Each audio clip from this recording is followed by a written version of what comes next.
આજે માં અંબાના ચરણોમાં વંદન કરીને મારી એક ગુજરાતની દીકરી જોડે તાળે જે પ્રકારની ઘટના બની છે, માં અંબાના ચરણોમાં વંદન કરીને, માં અંબાને પ્રાર્થના કરીને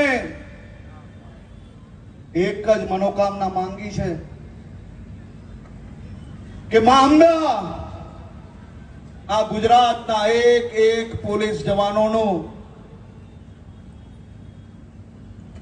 લોહી ઉકળી ગયું છે.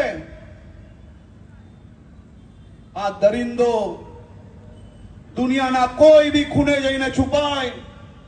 પણ આ ગુજરાત પોલીસની મહેનત પર માં અંબા શક્તિ આપજે, આશીર્વાદ આપજે અને વહેલાથી વહેલા મારી ગુજરાતની દીકરી પર જે પ્રકારની ઘટના થઈ છે એને પકડવા માટે કંઈક ને કંઈક શક્તિ આપજે. તમે